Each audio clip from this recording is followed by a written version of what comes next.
Well, hello everyone, and welcome back to Page Chewing. Awesome August, and what a way to wrap it up in grand fashion. This is also a special episode. It's our 25th episode of Page Chewing. I can't believe it's 25. So, for Steve and I.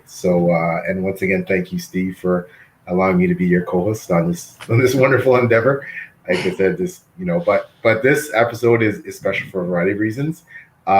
Particularly because our guest today is the incredible Beth Tabler, technically our boss. So we got to behave ourselves, sort of, at the wonderful Before We Go blog. So Beth, of course, is the person in charge extraordinaire, and also the editor of Grimdark magazine. So, Beth, Steve, and I are just so honored to have you join us. Thank you so much for coming. The honor is all mine. I'm so excited, kind of nervous, so excited. We should be the ones nervous. We have the boss in the house, man. We gotta mind our P's and Q's. Oh, right. Like, you know how our internal chat goes. There's no minor P's and Q's. That's true. That's true. Yeah, that's a good point. That's true, man. So we have the best chat. Yeah. And for those of you, and we're gonna let Beth talk about this before I go blog, the atmosphere that Beth has created for us to flourish is just incredible. It's just phenomenal. Like, it's the place to be. Like, it's so happy to hear that. So all thanks to you. So. Yeah. I just wanted everybody to be able to be themselves. Like, everybody's got their own voice, and I want to give them a platform for their voice. So everybody's got their own reviewing style.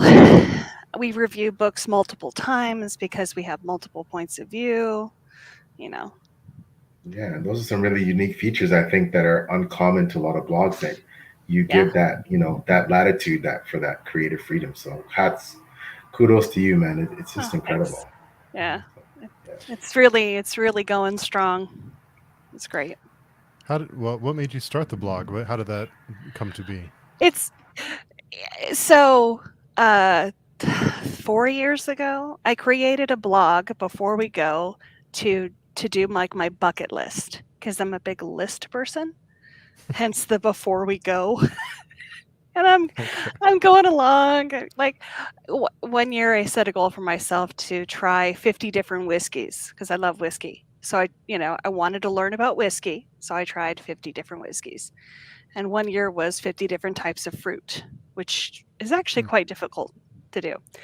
And I was doing that, but I was doing a lot of book stuff because I've always been a big book person. And I just did more book stuff and more book stuff and more book stuff. And then the blog Ember, where you post a blog post every day of December. I'm like, well, I could do that. I could do a review. I've got lots of books I can review. And then I did that, and then something came up in January, so I did that. And then the blog just kind of became a book blog. And so I have Before We Go as the name of the blog, but it's a book blog. Wow, that's incredible. Beth, what, and for those and even we who are a part of your blog, have no comprehension of how much time and energy and effort you've put into making this blog such a top-notch outfit. And how long have you been doing this, and what goes into actually making a successful blog? Like, just to remind people, a Stabby nominated blog. Like, what goes into all that? Well, I think first you have to figure out what you want to say, and then you got to write it down. And the writing down part is really difficult. And then you got to put yourself out there, which is really scary.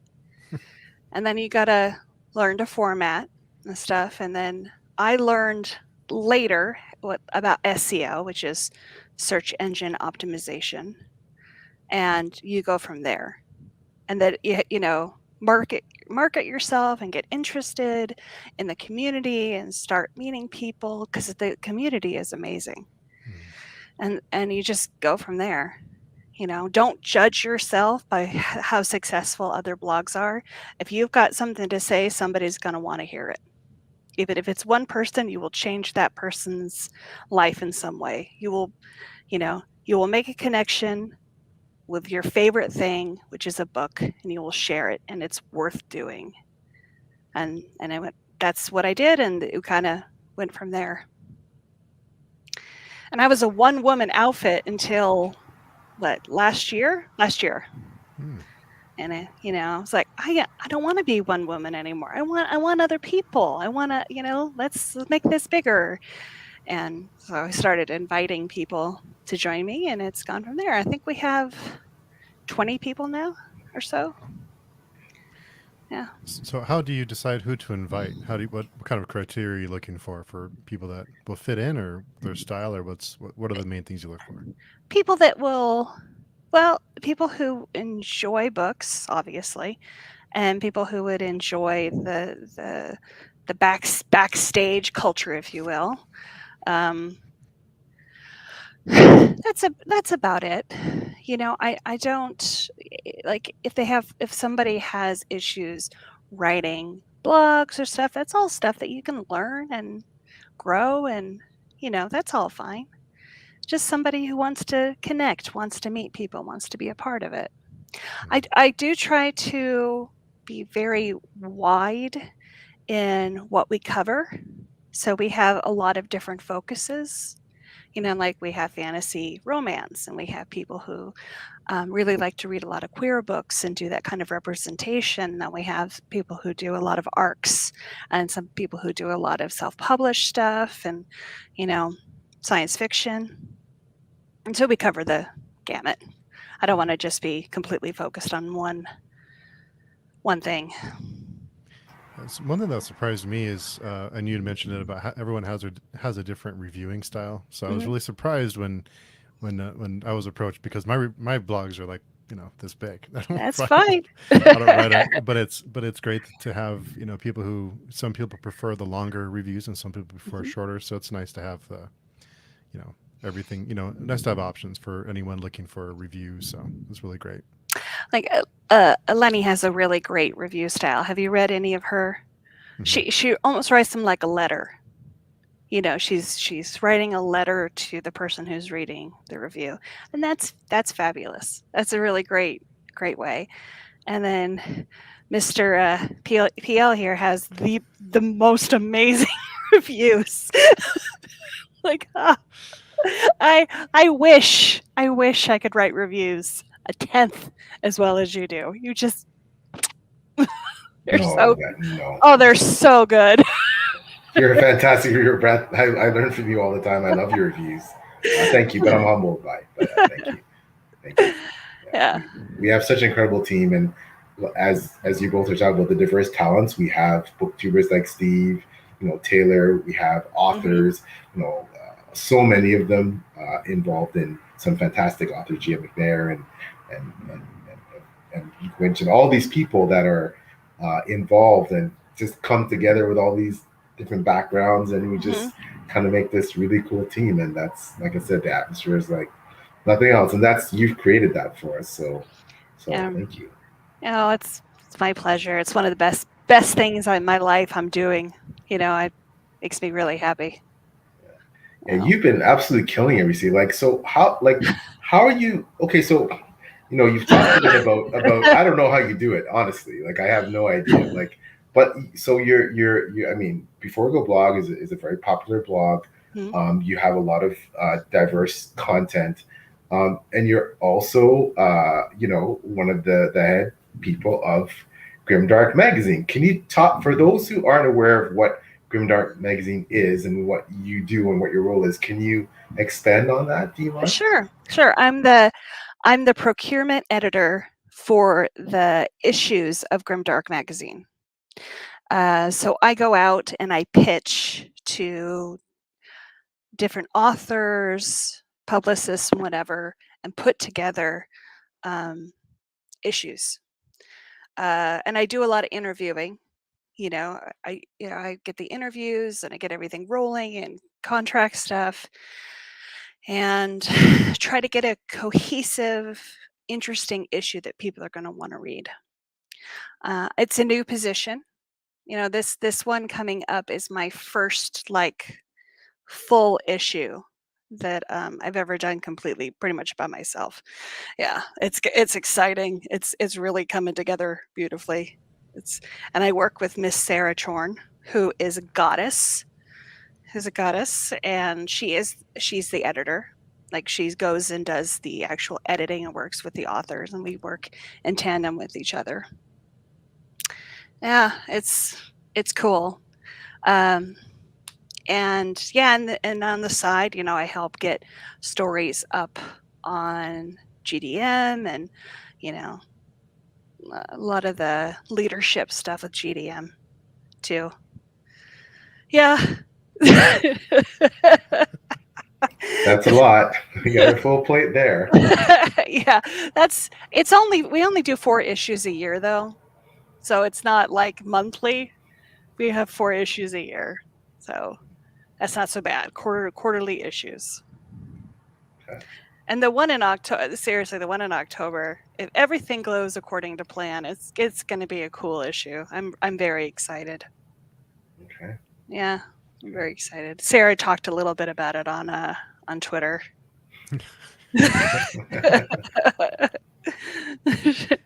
And speaking of Sarah, both of you, I wonder how you have enough time in the day, because you have so many things going on and you make it look easy. So how do you manage your time? How do you decide how to allocate your time?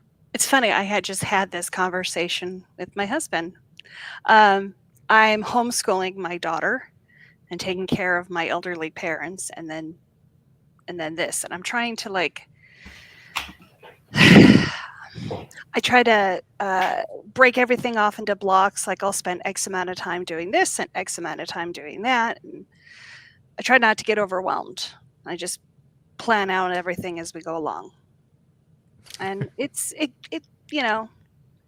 sometimes I miss stuff, but I have great assistant editors on before we go. So we're getting up to speed with that too. And I will get posts going out. Like, we have a big backlog of posts, because it's the technology stuff that's kind of in the way, learning the technology stuff. How was it for you to start the blog and to have it be your baby and then to have so many people involved? Is it weird? Was it a little weird at first, or what was that like? I thought it was amazing. Yeah, so it was my baby, but now it's our blog, and I get to share this thing, my love of books. It's just an extension of what I already like to do, and it was fine. It was wonderful. The more the merrier. There's a lot of us there. And with Grimdark magazine, I'm sure you get asked this all the time. It's one of the questions we ask almost everyone we talk to is, what is Grimdark to you? What does that term mean to you? Because everyone has a different definition. So originally, Grimdark was like Warhammer. Mm-hmm. It was really dark situations, very morally gray characters. And I think it's kind of evolved to just be very adult fantasy. Actually very adult science fiction or fantasy, because you can have grim, dark science fiction also, Characters have agency. They have choices. They can be good. They can be bad. They don't have a set hero path to follow, like the hero's journey. That doesn't apply in Grimdark.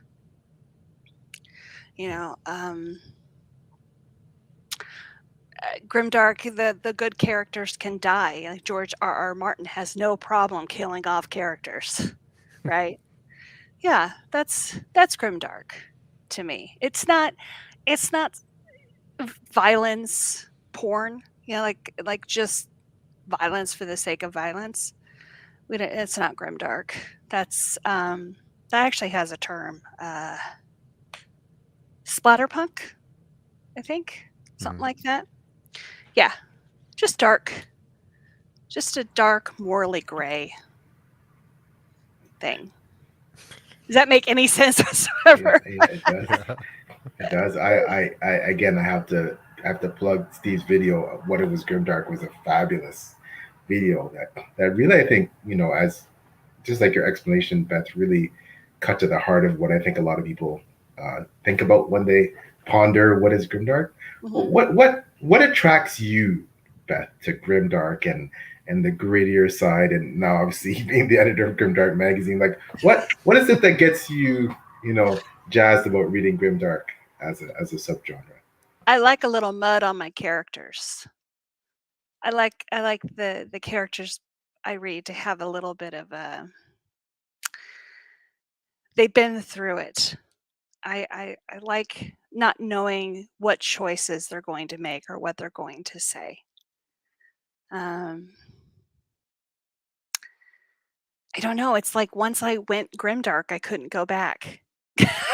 Like I have a difficult time reading sweet novels now, like sweet and happy and cheerful novels. My cold, dark, grim, dark, loving heart won't do it.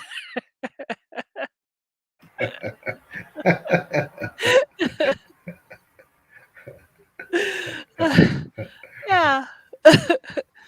Yeah, I don't know. I've always been attracted. I like horror a lot, and so I've always been attracted to really dark stories. I grew up on Stephen King. Yeah, yeah, absolutely.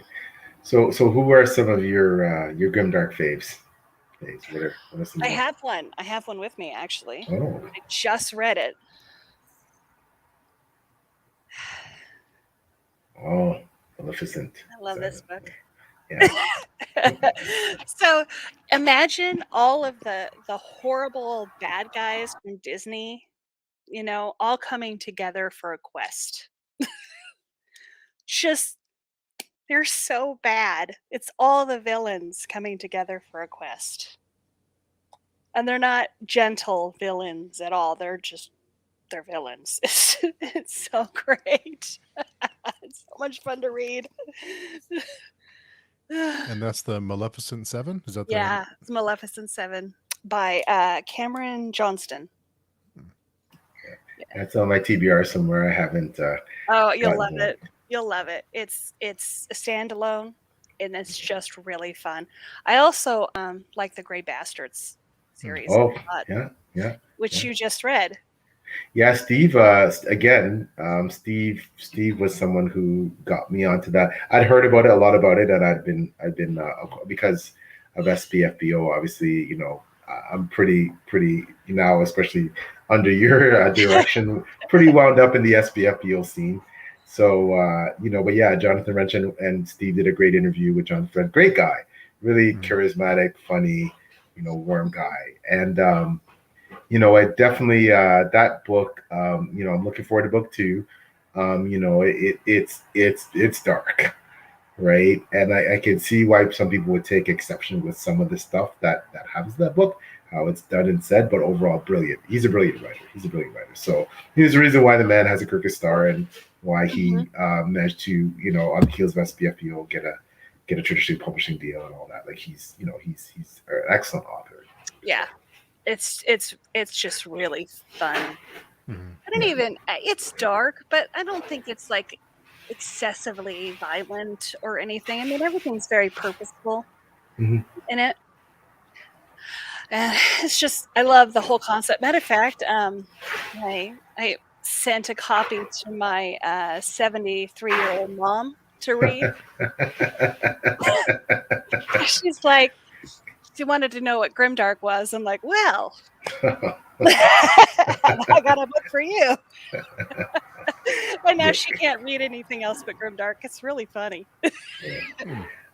I'm telling you, like between you and Steve, definitely, because especially working with him on page two, he's really started to influence my reading choices. Like, 70% of the books now are because I see Steve put something up or he does his recaps or something, and I have to read that. So now it's very much he's now my good friend here. He's I'm definitely reading a lot of books that he's suggesting, and I think as well, because being part of the community, as you know, Beth, you get to know all these authors that become friends and colleagues, and and comrades, and we're all, love our books and love of writing and all things writing community. We get, we've had the privilege of, getting to know some of these great, especially Grimdark authors, the Michael R. Fletchers and the Clayton Snyders and the Rob Hayes and all these people, the Mangalis, and and it's just incredible that a lot of, especially the indie Grimdark writers. They're people that we all,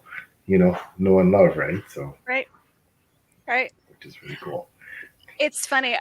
Ben Galley has a quote that he uses all the time for his books, and that is actually my quote. And I think it's awesome that I keep seeing it on his books because I said that this is the quintessential Grimdark book because it was. And I see that this is like Grimdark magazine and stuff, but it's everywhere. I see it every time I see his books. It says the quintessential Grimdark book. That makes me so happy. It's so cool to be quoted. Yeah, you had mentioned before about interviews. That's a big part of your what you love to do and part of your role in the leadership role in Grimdark. Like, you've had some incredible interviews over your career. I don't know half of them, but the ones I've heard of, like, wow, you've interviewed some really high profile creatives. Like, can you talk about some of them? Some of the ones that you've done for those people that don't know. Sure. Let's see. Well, I can tell you I interviewed the author of one of my favorite books, Niels Stevenson. And that was a lot. We talked a lot about science and computers and, how writing about technology. And I did do a lot of research to interview him. It's kind of scary, but the interview turned out great. Let's see, who else I interviewed? Chuck Wendig. And he was really cool, super cool guy. Love his books. Matter of fact, he's got a new Wanderer book, the second Wanderer book coming out, which I'm really excited about. What I do with interviews is I try to read their bibliography, or as much of their bibliography as possible. And then I do tons of research on their history and, what their likes, dislikes. I watch a lot of other interviews. I try to get to know them as people. And then I write my interview questions and then interview them. So the bigger the backstory, the longer it takes for me to do it. Let's see who else. God, see, here's the problem. Like I'm gonna get Grimdark magazine up. You guys are gonna be to see this. I go blank when it comes to book titles or this kind of thing, like interviews. I can't remember stuff. Let's see, who else did I interview? Yeah, whenever you get put on the spot, it's easy to forget everything. Yeah, it just goes poof. I interviewed Paul Tremblay. He was amazing. And Grady Hendrix. Oh, wow. And, oh, yeah. Let's see, interviews. Mark Lawrence. Yeah, wow. Jeez. And he only does like written interviews too, right? He only does. Yeah. Let's see. So that's huge. That's huge that you got to. Let's see. Foz Meadows, who did A Strange and Stubborn Endurance. I just interviewed Wesley Chu, whose new book, by the way, is fabulous. Everybody should read that book. That's the book he's always wanted to write. Let's see. Chris Panettiere. He did Stringers, science fiction. Super recommend. Let's see. Robert Jackson Bennett, I've interviewed twice. And he is super, super amazing. He just finished off his, God, it escapes me. The trilogy. He just finished his trilogy. The Key. Founders. He just finished the trilogy. Yeah. Wow. Well, those are some huge names in the community. Let's see, Ben Aronovich. If you read urban fantasy, super recommend his books. Cal Cade, David Slayton, John Birmingham, Scott Drakeford, Benedict Jack, Ken Liu. Ken Liu Wow. was really cool. Wow. Yeah. Yeah, he was really cool. Yeah, there's just Josh Mallerman, Kevin Hearn. What's his name? The guy who wrote The Martian? Oh, Andy Weir? Yeah. I interviewed Andy Weir. Wow. And he's funny. So he wrote a short story. It's like 5 pages long. I think it's called The Egg. And there's like a religion that has developed around the idea of this short story. And he's like, I wrote it in the afternoon, you guys. Like, it's just a story. A religion has formed? Yeah, kind of. Wow. Like it's a I'm sure it doesn't have a lot of members, but yeah, it's a very philosophical short story, and yeah, I can't get into too much of it. Like we're all the same person, just in different parts of one single journey. Yeah. Well, like Andy Weir wrote it, so it sounds like something I'd want to read. So yeah. Oh, his latest book was really cool too. You should add that to your to read list. Yeah, oh, definitely. No, absolutely. Hail Mary. Hail Mary, yeah. I keep seeing it around. So Hail Mary. Of course, like you, I'm sure my TBR list is just. I mean, I can't even talk about it. My TBR list is 4,000 books long. Like I'm on Goodreads, it's 4,000 books. Wow. Yeah. Wow. So I'm never gonna get through my TBR. It's gonna fall over and kill me. Yeah, Austin is dropping by. Nice to meet you for some page. Hey, Austin. Listening. Hello, Austin. Thanks for coming by. Thanks for coming by, Austin. Yeah. Absolutely. You mentioned Stephen King, and you had mentioned during one of our streams about it that you can't get. I can't. I can curse, right? Yeah, go for it. Fuck it. Just fuck that book.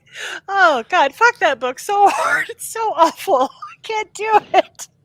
I get to halfway through that book, and then I have to stop because clowns and nightmares and just I can read just about anything, and that stupid book keeps stumping me.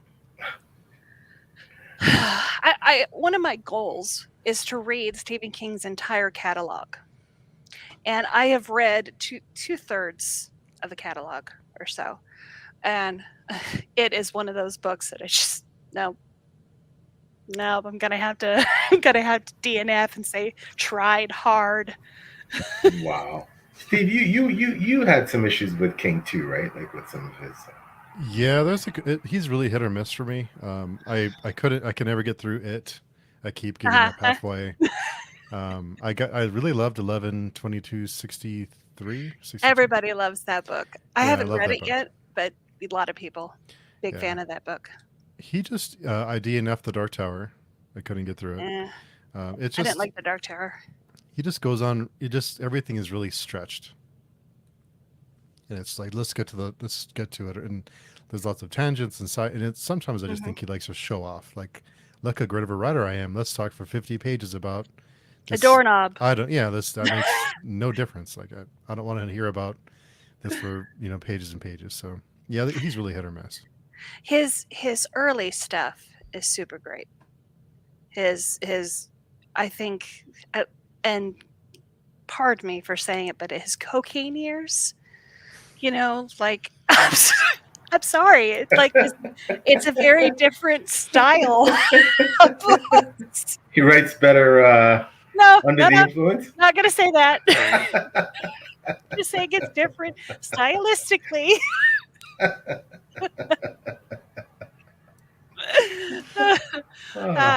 Like, The Shining and Carrie and Pet Sematary, Misery.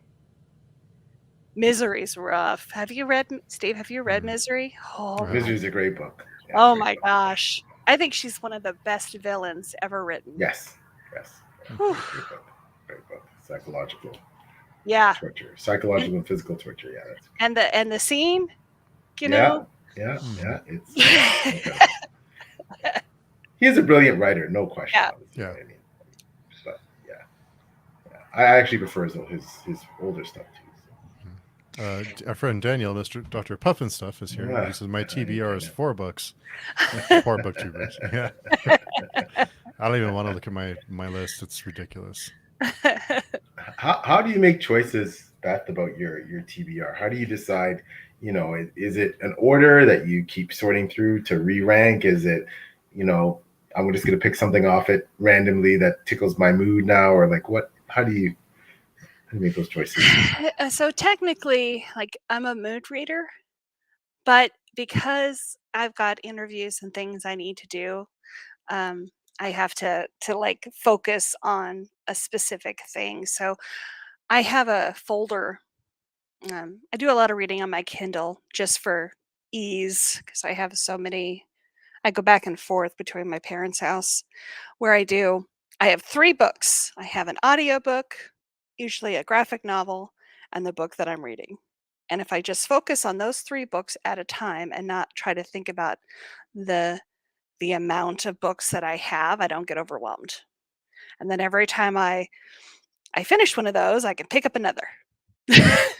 And that's how I have to do it. Because otherwise, I have 1,347 books on my Kindle. It's just Wow. Yeah. Wow. Yeah. Do you because obviously you said there's certain books you have to read because arcs and things like that, whatever. Do you ever go through reading slumps because Yes. of some of the content that you're compelled to read versus what you want to read? Do you go through? Yeah, very much so. Matter of fact, I was just in a reading slump. It happens sometimes after I read a really good book. I read a really good book and then I can't quite figure out the next book to read because everything kind of pales in comparison to the book that I just read. I read The Golden Enclaves by Naomi Novik, and it's really, really excellent.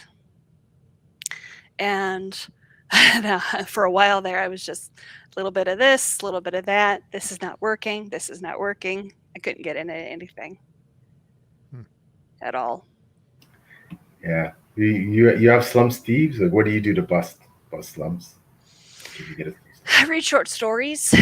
I keep dabbling in stuff till I get like a hook into something, or I talk to people. Like I talk to our group.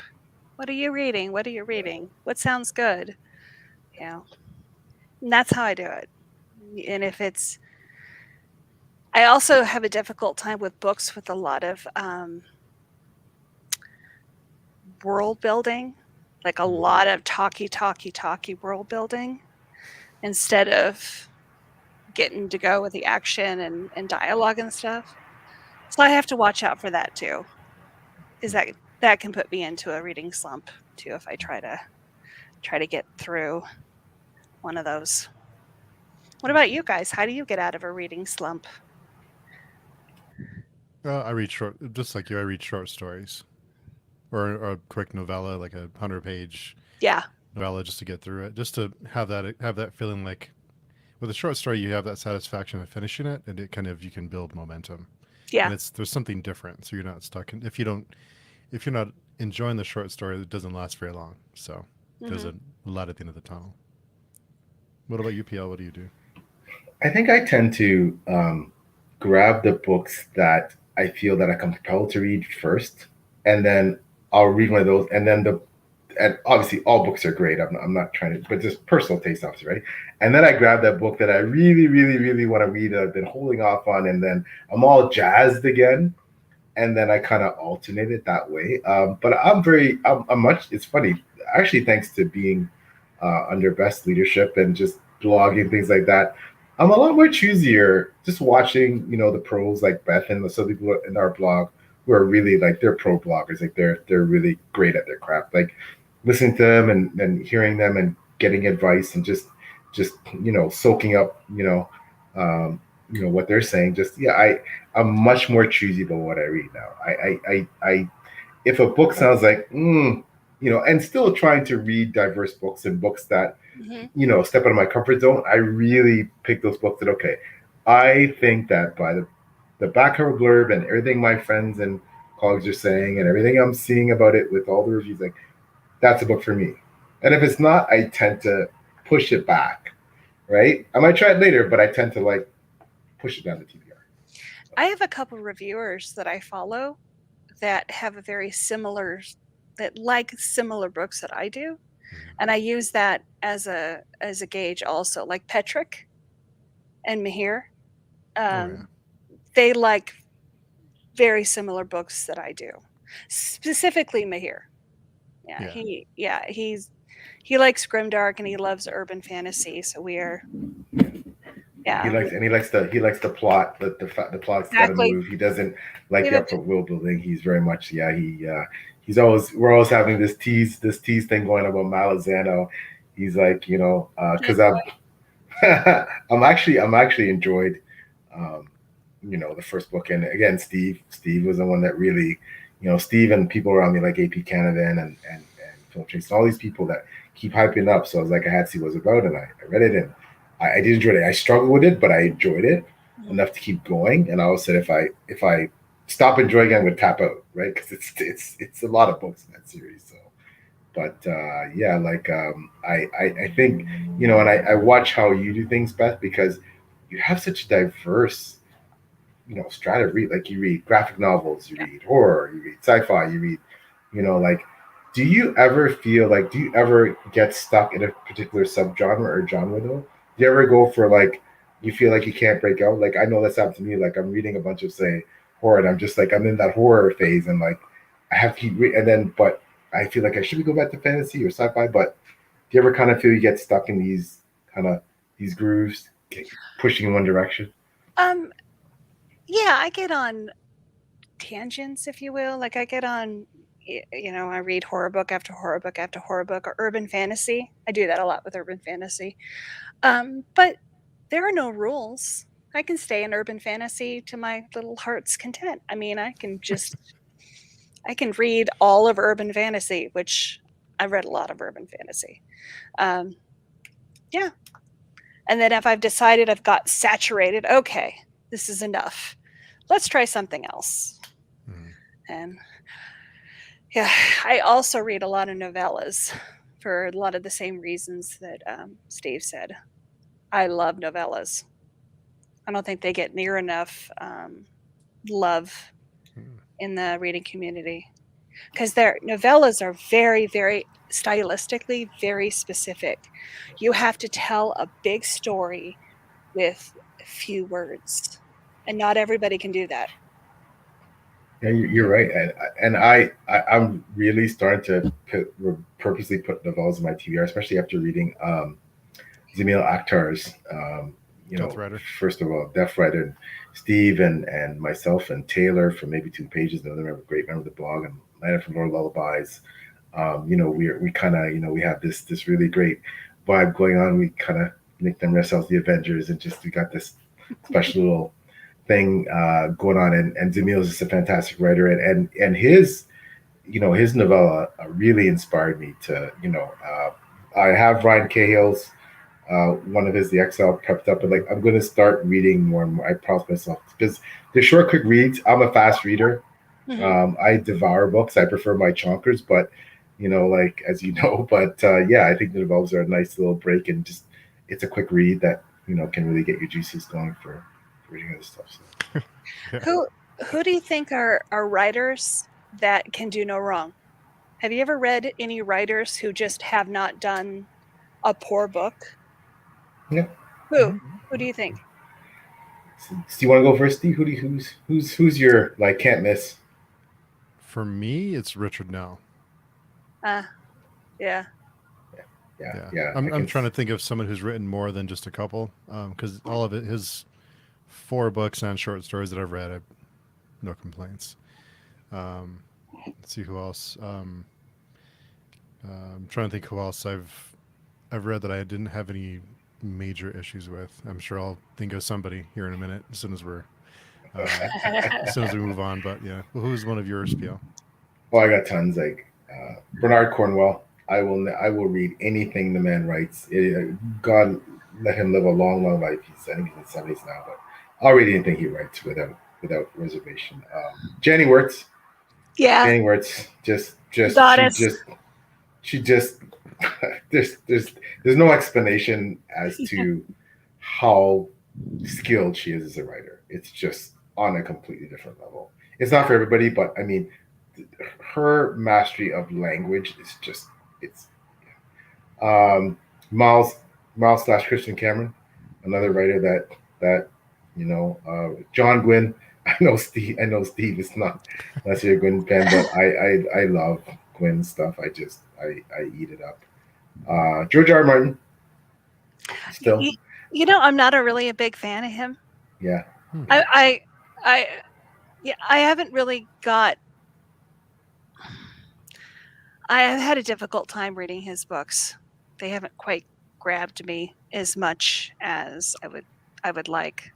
He's not very big. Oh, finally, M.K. Jemisin. I'll read anything M.K. Jemisin writes, and I think Peter Gilly Clark is going to be one of those. I actually was going to say Peter Gilly Clark. He can't write anything bad.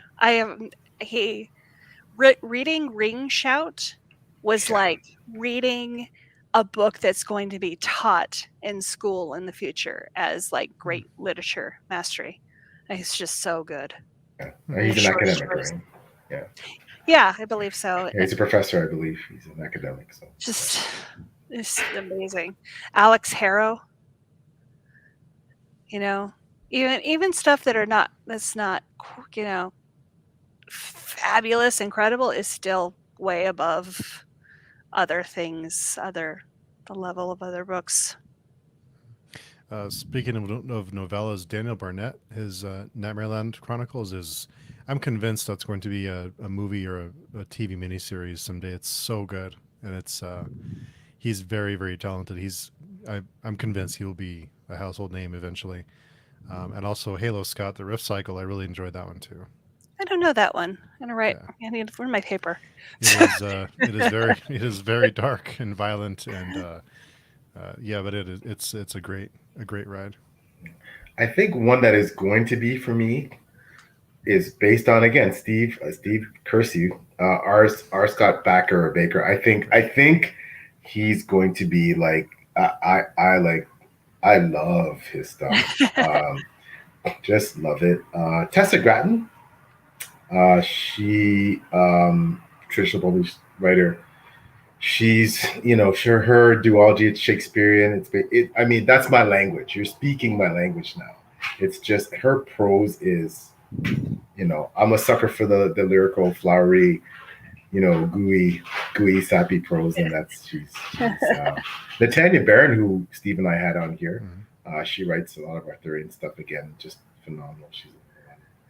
I got one, Adrian Tchaikovsky.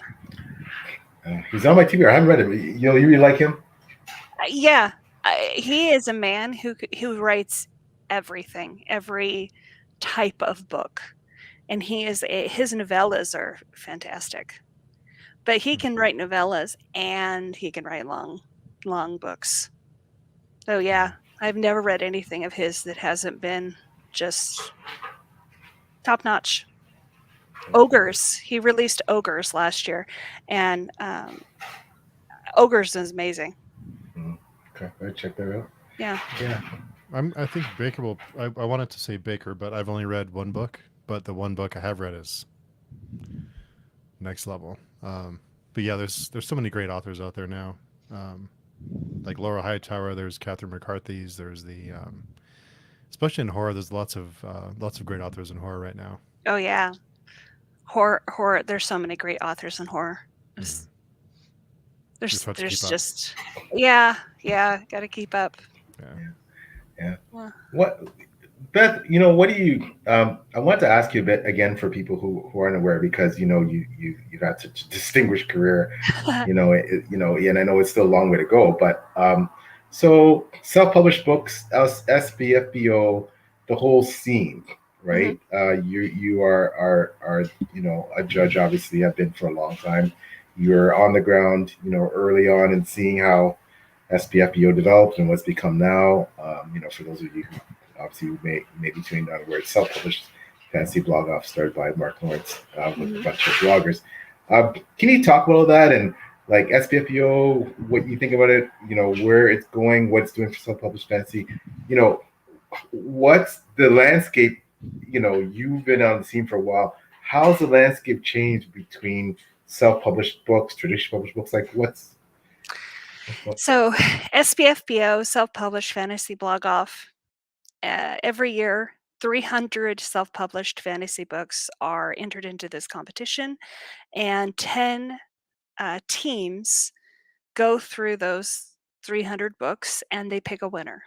And the winner gets, a nice little prize, and it's more about the journey than it is, what you get at the end. But you get a lot of uh, people with their eyes on your book that you wouldn't necessarily have had. I think it's great.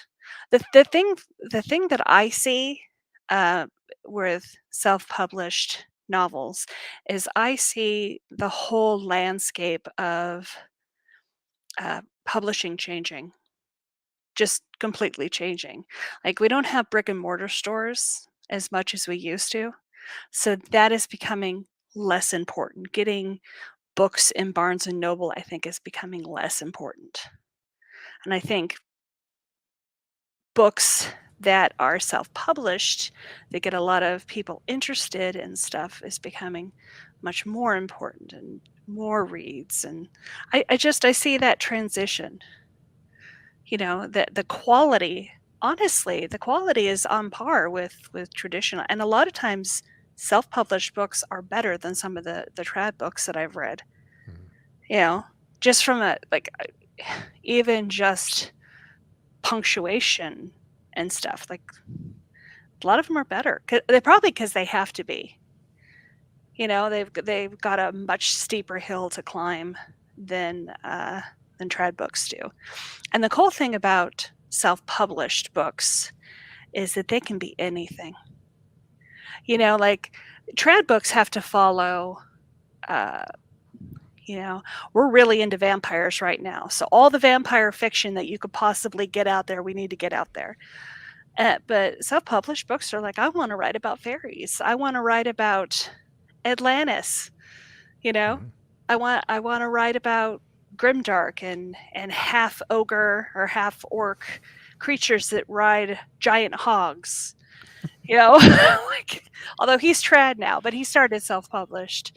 Yeah, like, they can do that. They have that ability. Well, you don't necessarily have that in traditional.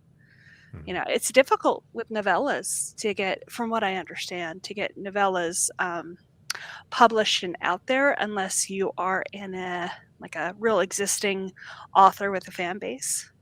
But you write a novella and you're a self-published author, you just pop it out there on Amazon if you want to, and people read it. Oh, Yeah. and it's so cool. It's amazing. That's why I have 1,300 books on my Kindle. How many arcs do you get offers for, let's say, in a month? How many times do you get contacted by an author that says, I uh, have an arc, would you like to review it?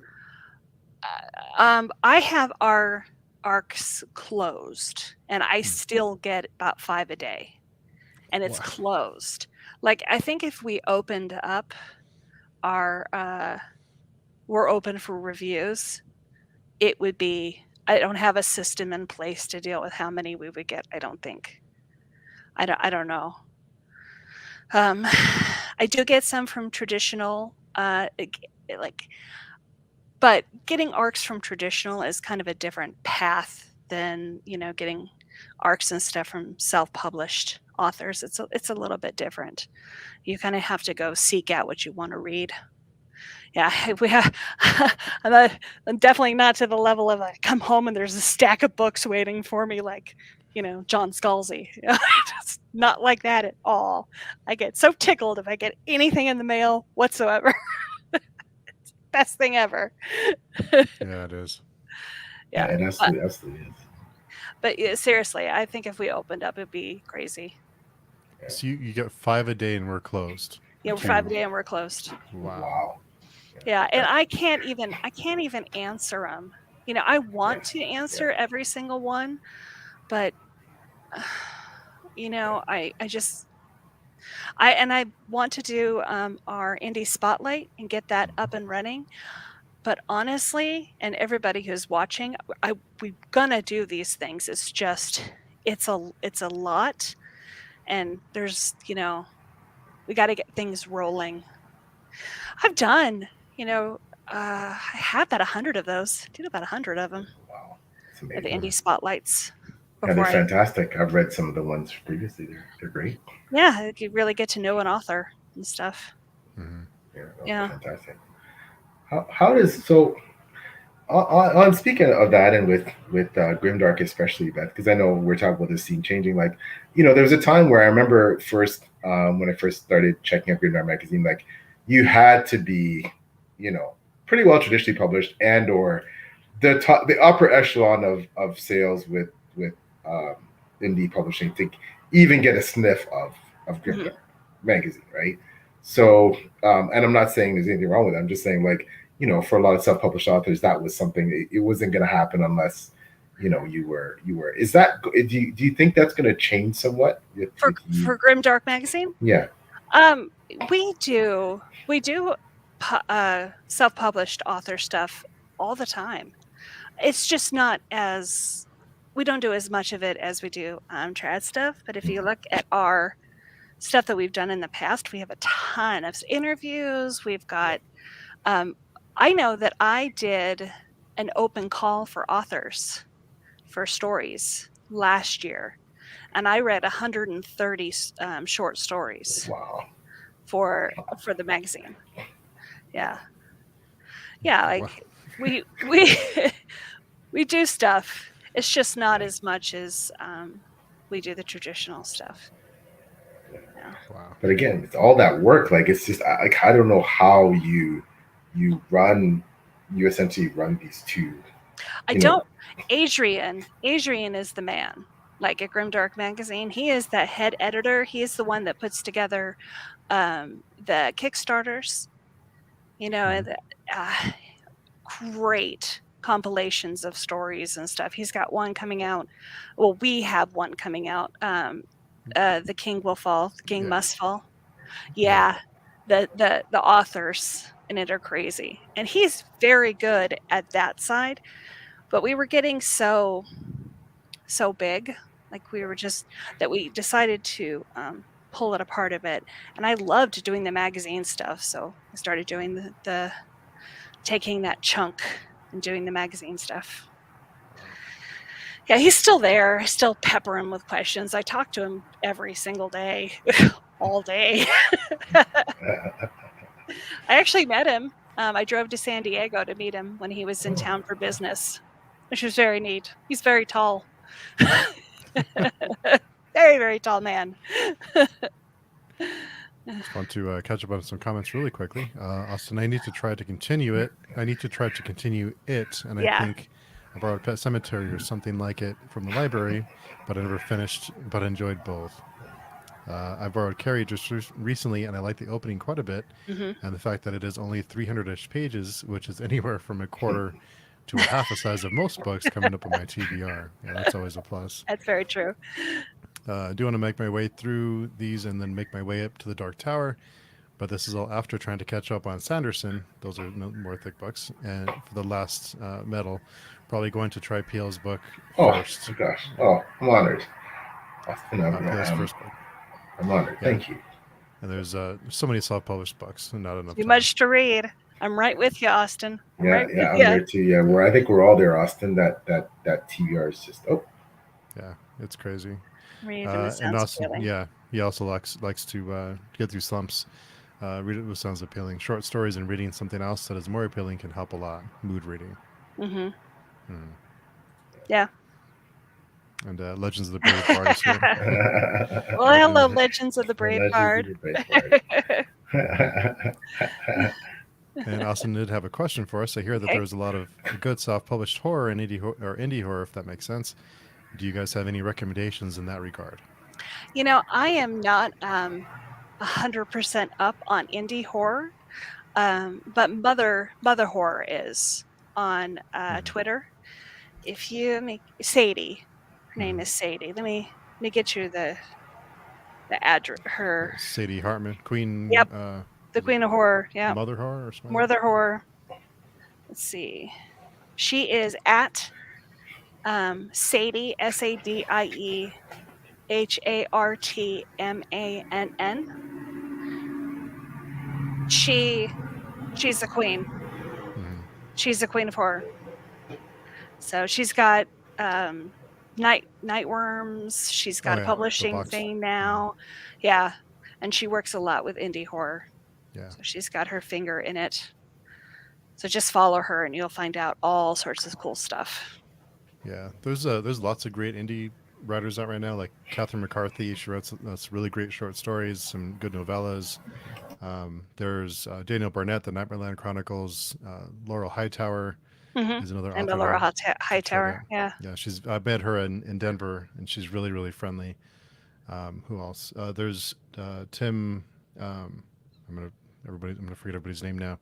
That I put on the spot. His new book. I'm already forgetting. And I interviewed him. So Tim McGregor. Sorry, Tim McGregor. He's another great horror author right now. So yeah, there's a ton of really great horror. Catherine Silva is another one. She wrote The Wild Dark. Has a new book out now. It's called Orchards. It's a short story that happened after The Wild Dark. That's another great author to check out for horror. There was just so many great horror books right now, and so many great novellas too, so it makes it a little bit easier to manage instead of these 600-page fantasy books. Yeah, I'm putting out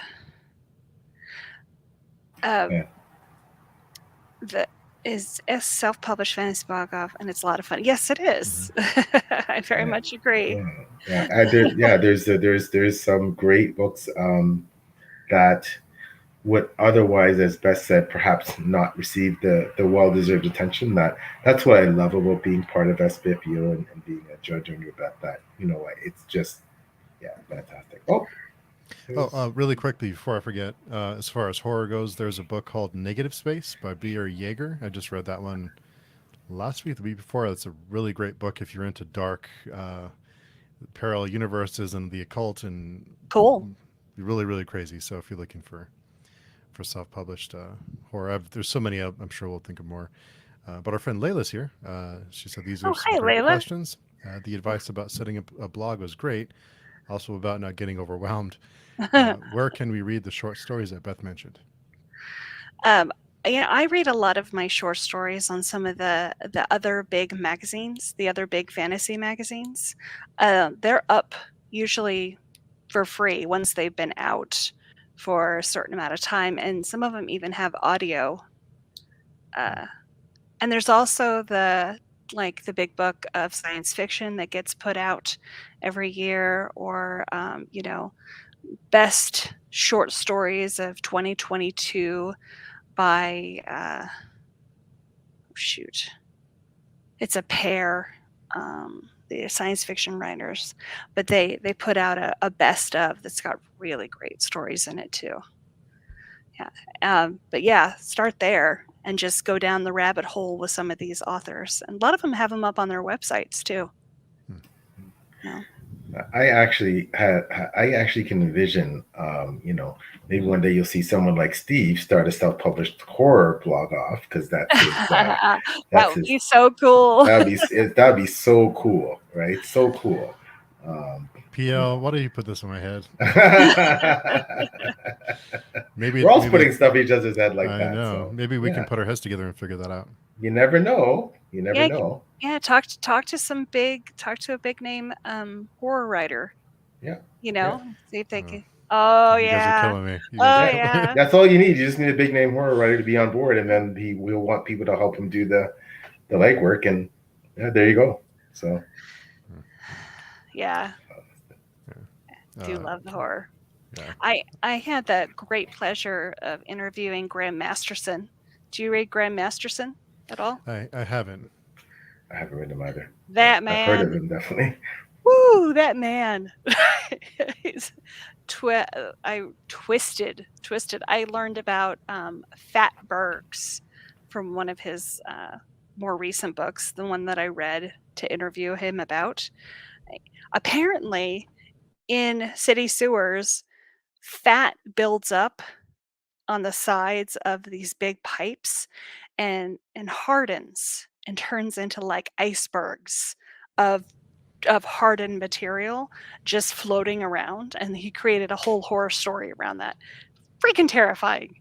It's just just yeah, definitely read him. He's got so many books.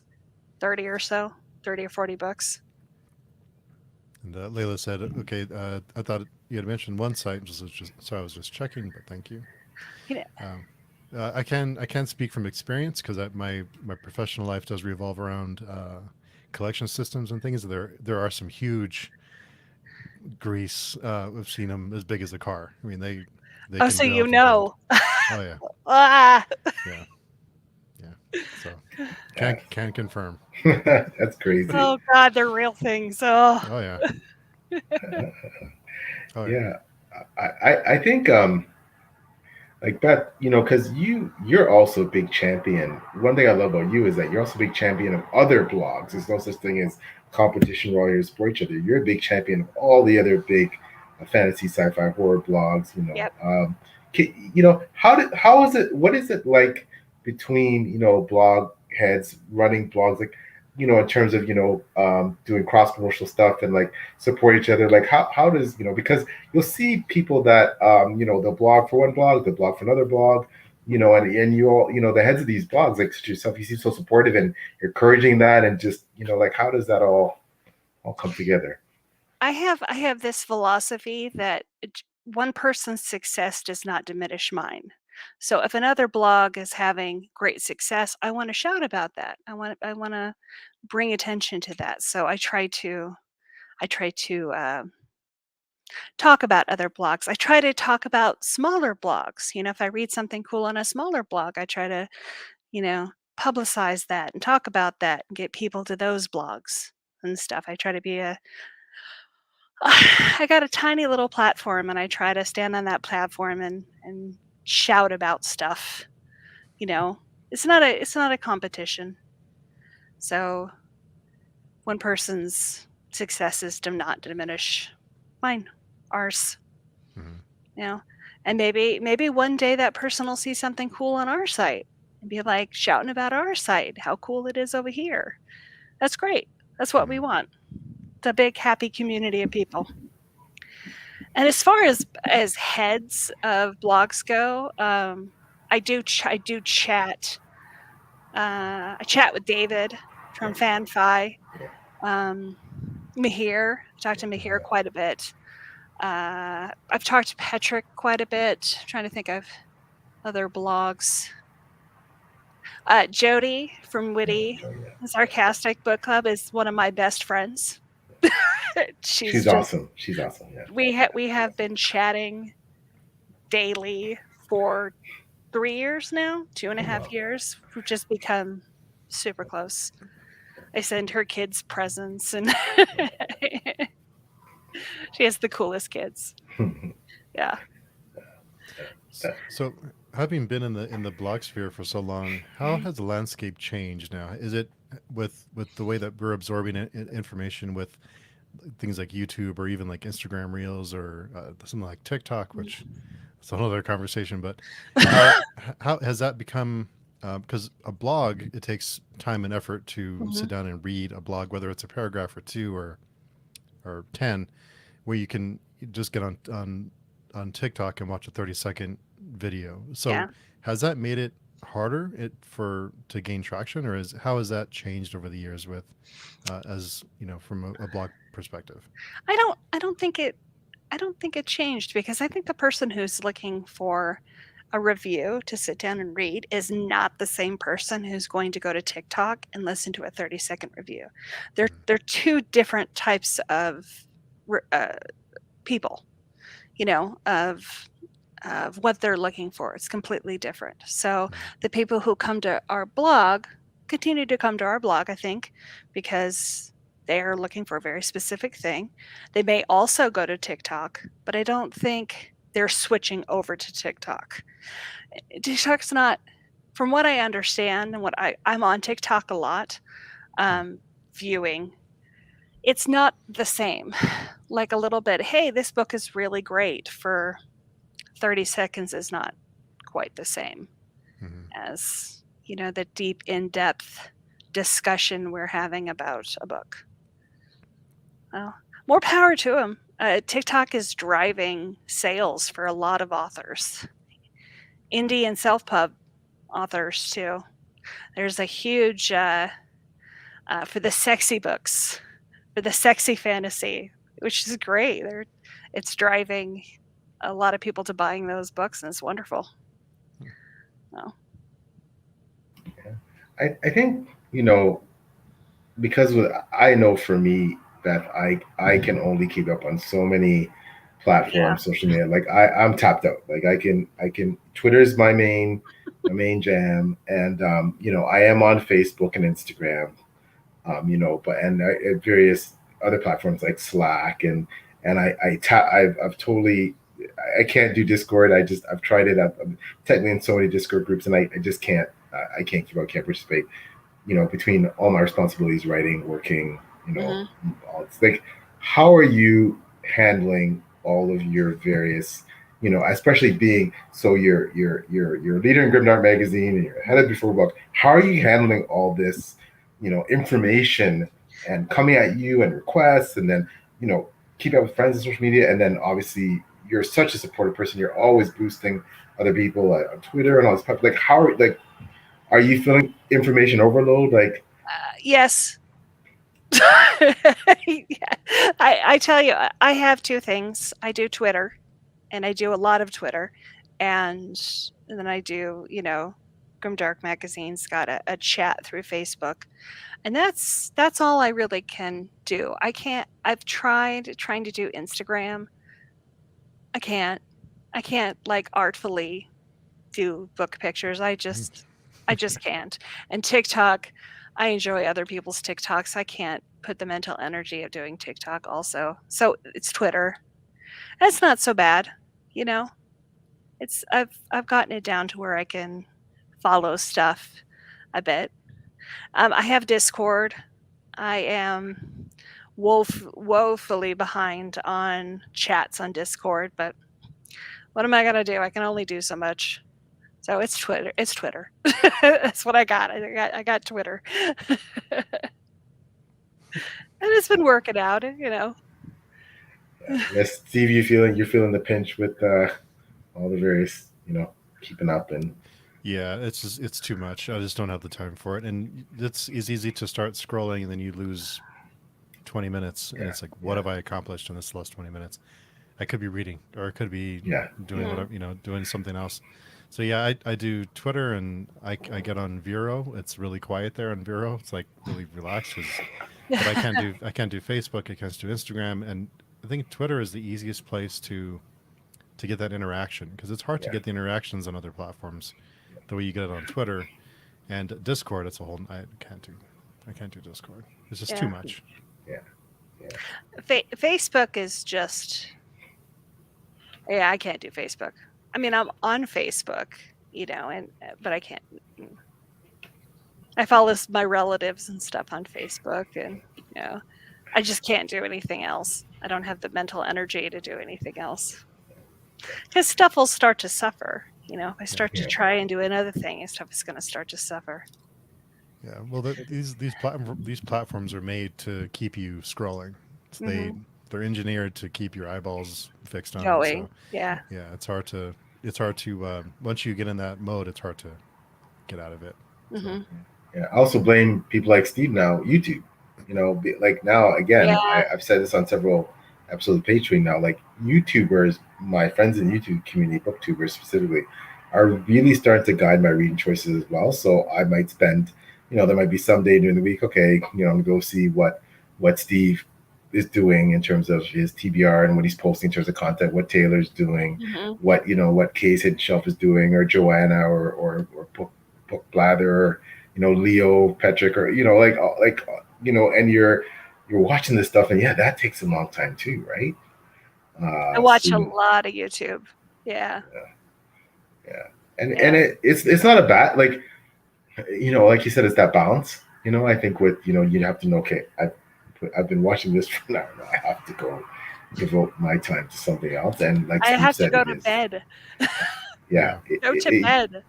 Yeah, I force myself now. No more the last 6 to 8, like no more electronics at bedtime. I read only. I only read. I do not. I turn off my phone. If I'm texting my kids or whatever, and I get in bed with Deb, and just I read. I read, and I read physical books because that's my jam. And I find it helps me sleep. I find it, and plus I'm getting more reading done. I'm more productive with my reading. And so, but yeah, I shut it off at some point. Like I'm done. I really need to do that. I really need to do that because I have the problem of like scrolling in bed, and the light doesn't, I guess, allow you to go to sleep. Yeah. I was the same way. Like for months, more than months, years, I was doing, and I said, nope, no more. I'm done, and I feel better for it. So yeah, but it's hard because it is addictive, and I'm looking, say, okay, well, what's Steve doing, or what did Beth say, or what, and then okay, I can catch up with them tomorrow, and it's just, it happens a lot, right? Some new thing comes out, you want to comment, and you're all excited for somebody, and you want to tweet them out and support them, and then it gets you can spend, and then 2 hours later, oh my gosh, I gotta go.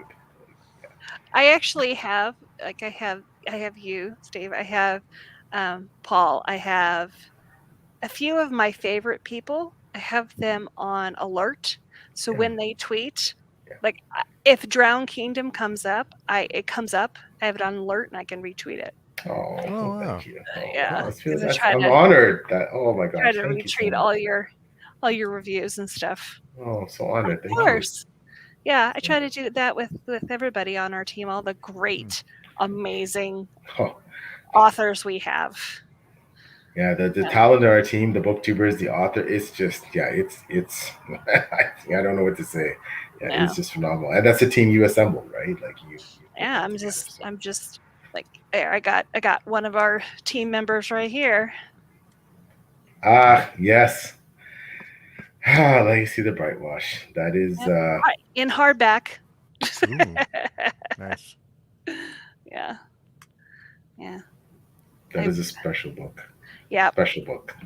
I that was my book of the year last year in 2021. Like that was, Crystal is just an incredible writer. So it sounds like she's getting close to the second one now. We're all waiting. Yeah, Brick and Bone. She's got 3 scenes left today. She said 3 scenes left, and then she said she's gonna read a lot of books.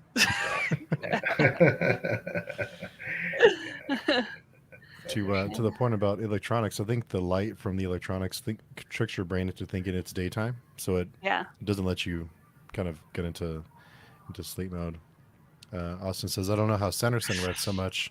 I know. I don't know how Petrick reads so much. I know. He also says, I can't do TikTok. It melts my brain getting exposed to it even a little bit. Yes. Hey, John. Hi, John. Oh, that's sweet. John's awesome. He's a great guy. Yes, he is. Ever since I joined Twitter, I've been getting to sleep much later because of that. Yeah. Trials of Ashmont sounds like a great book. It's on my TBR. John's book is doing really well too. Yeah. And it's doing well, getting a lot of traction. So. Yeah, actually, I have an interview, John. We're putting together the interview for you to interview you for before we go. That's amazing. Yeah, it's taking. I'm sorry, it's taken a little bit of time, but we're putting it together. Yeah. It's about halfway done. That's awesome. I can't wait to read that one. That's awesome. Yeah. Yeah. There's and Oh, Oh, yeah. before I just wanted to. Layla said, "I love cool. the Drunk Kingdom. I Oh my recently gosh. bought The Last of the Atlanteans, so it's honored. on my TV. On my TBR. I didn't know that. So. I didn't know that Layla. I didn't realize that Layla. She read it. Oh my gosh! Mhm. Wow. That's I'm cool. I'm completely humbled, Layla. Wow, that's amazing. Oh, Layla, just want to mention, because Layla comes to chat books with us sometimes, we are doing a Drowned Kingdom deep dive in October. I have to check the Oh, date, but cool. Yes, we yeah. I guess that's something we now that Steve said it, I can talk. But yeah, sorry, we're did I no, not at spoil all. it? No, I didn't want to say anything until you said yes. So Oh that's the no, plan. On with Steve, Taylor, myself, and right now some of the guests as well. Joy, Laura Lana from Laura Lullabies, amazing, and Jenny Wirtz and Christian Miles Cameron, Miles Cameron. So Can that's I do it too? Can I be like sure. in the background or something? I don't have to be like on the screen, but like can I participate? Yeah, of course. you're more than welcome to join anything that we're doing. To our honor, yeah. So thank you so much. There, I'm humbled that you enjoyed my book. So yeah, it's but yeah, so we're gonna do a deep dive and get into the twisted mind of Lord Othrin and all the mayhem that he's up to. So and I'm just so humbled to have people like Steve and all the other people involved to be willing to dissect my book and talk about it. So Yeah. very humbled, very humbled. Yeah. Thank you. So It's gonna be good stuff. You're a hell of a writer. Yes. thank you. Oh, John. John, make it move. Also, thanks for showing off the hardcover copy of Brightwash. I told Crystal earlier today that I was going to buy it, and you showing it off makes me happy with the choice. Looks fantastic. It is, yeah, it is. Yes. It's a brilliant book. It is. And she signed it. Oh, yes. And Really. says, "Thank you so much for all your support. I'm looking forward to getting involved before we go and getting to know everybody better." And I got their stickers. How cool is that? Yeah. She's wonderful. She's wonderful. Yeah, it's awesome. I bought this from I don't know what it's called, but you bid on stuff to support a cause. Mm-hmm. And so I bought this to support a cause. Oh, wow. Yeah. Incredible. Yeah, something like that. Layla said, "Oh, interesting about the October discussion. The characters have stayed with me, and I'm looking forward to see what happens next." Well, thank you. Well, I'm actually doing with the wonderful Escapist Tours. I'm going to be touring the Last of the Atlanteans in September. I just signed up. Oh my gosh! What? Really? I signed up. Yeah. Oh my gosh! Signed up today. Amazing. I hope I get picked. Thank you so much. I'm so honored. Thank you. Yeah, it's yeah, I'm blown away. But yeah, so October, Escapist Tours, they're amazing. I toured a Drowned Kingdom with them. Just such a professional, great outfit, Justin Gross, and now I know Jordan Bucks is also involved. Cool. Now, so they got a really good crew over there. So great people. So I like Justin a lot. Yeah, he's a great guy. Yeah. So is Jordan. Jordan's amazing. Oh, yeah. Austin says it's a nice. Yeah. Yeah, I saw it today, so I signed up. A lot of people are signing up, so we'll see. We'll see if it's full. Well, I'm honored that you would do that. Thank you. Of course. Of course. I'm so honored. Yeah. What did John say? Sorry, I'll let Steve read it. I wish I could write messages to people in my signed copies. Mine too. My handwriting is horrible, but I still do it. I remember I was so nervous. I think I was trading copies with somebody, and it's like, oh my gosh, we're ready. But I just I can type pretty well. So Mom said I should have been a doctor with my chicken scratch there, but that's a special feeling when I get to sign a book. So yeah, as a reader, as somebody on the other side, even if you have chicken scratch, it means a lot to receive a signed copy. It truly does. Well, Beth, I would be humbled if you accept some of mine. I've always, wanted I would be honored. It would go in pride of place in my library. Well, thank you. Well, we will definitely make that happen then. Yeah. We'll make that happen. Yeah, but Yeah. So, John, you should sign your books. You really should, even if it's just chicken scratch. Justin Call. Do you guys know Justin Call? Have you read his books? On my TBR again, Master Artificer. Yeah, I know it's just right up my alley. You can just tell when a book's gonna be up your alley. Oh my God, that series. He when I read the first book, I realized that I was reading somebody who was going to become one of the classic fantasy writers. Is so good. He does something really cool with his books. He signs them in blacklight, or like with a blacklight pen. Yeah, blacklight pen. Yeah. And so he hides messages throughout the book, just for fun. Just for fun, you know. Yeah, that's awesome. Yeah, they're definitely. I'm pretty sure 2023 I'll be getting to them. 2023 is looking stacked, but Justin is definitely on my. They're chonky. They're chonky. But I love my chonkers. I love my chonkers. I love just losing myself in. I just recently read 2 chonkers by great authors that Steve and I had on Page Chewing, and one, remember the blog, Thomas Howard Riley and his book We Break Immortals. Oh man, yeah. Another team member.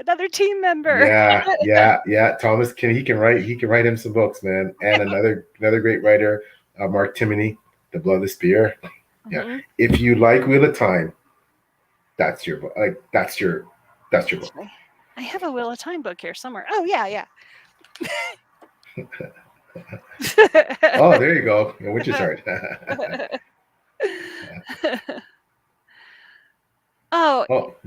It's not about a message, or it's just personalization.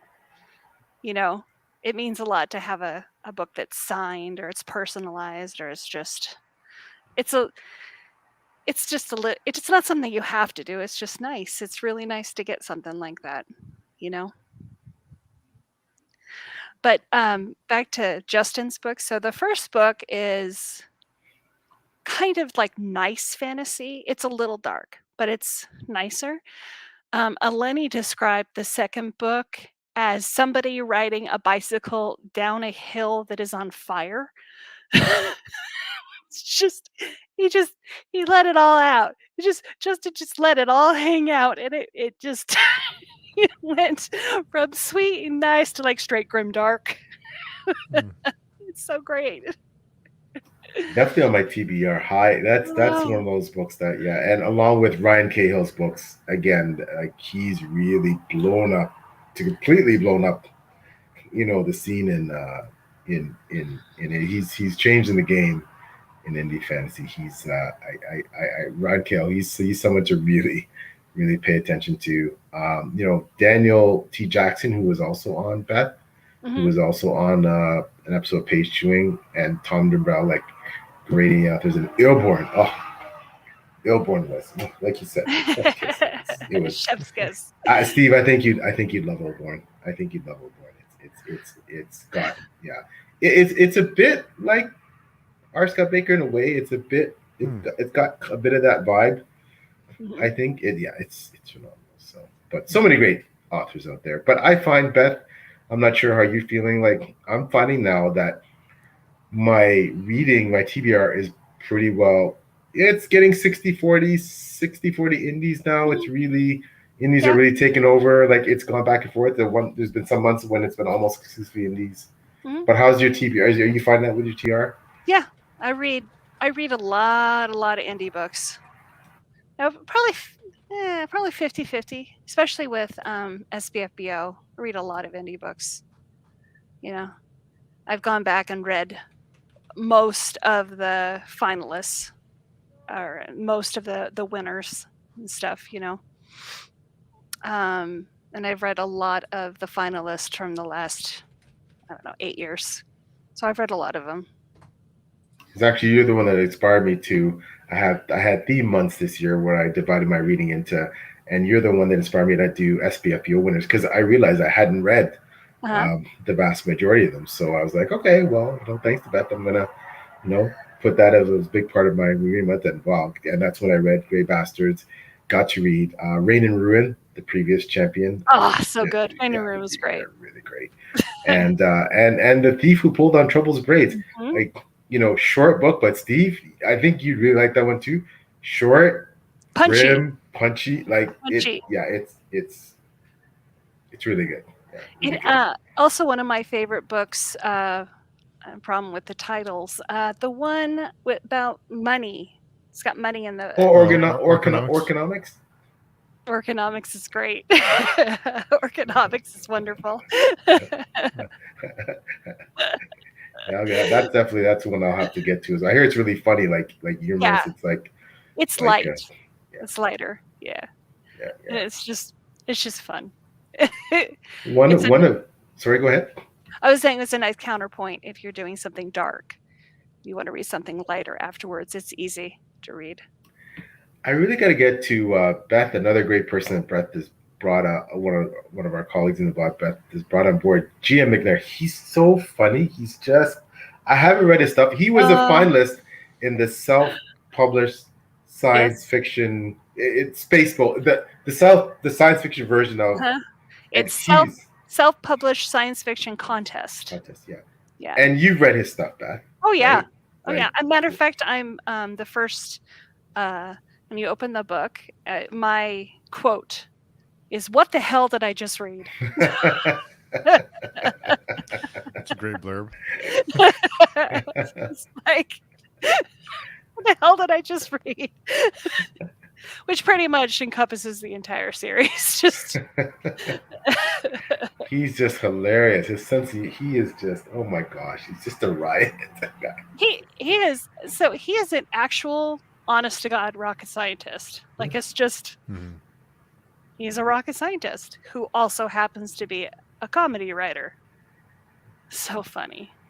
And that's the kind of talent we have on this blog. Right? Yeah, it just, I've been trying to get him to do.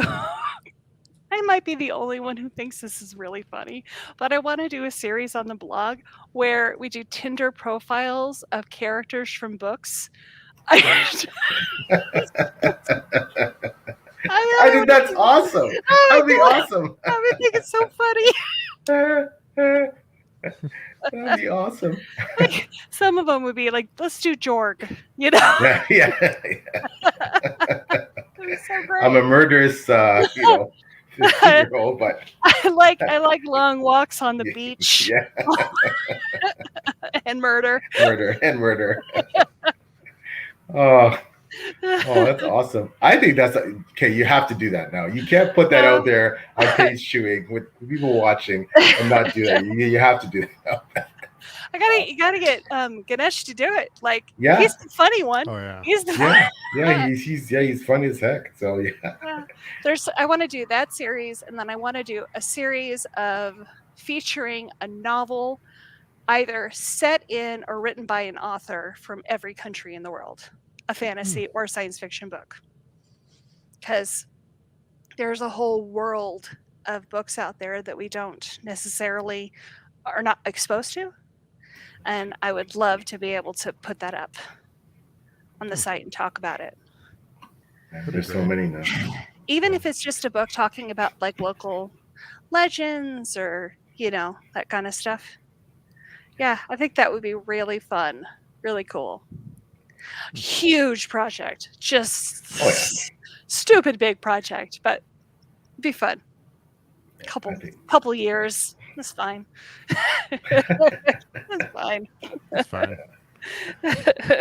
Our friend Misspelled Jared. Jared. He's the author of Oath Broken.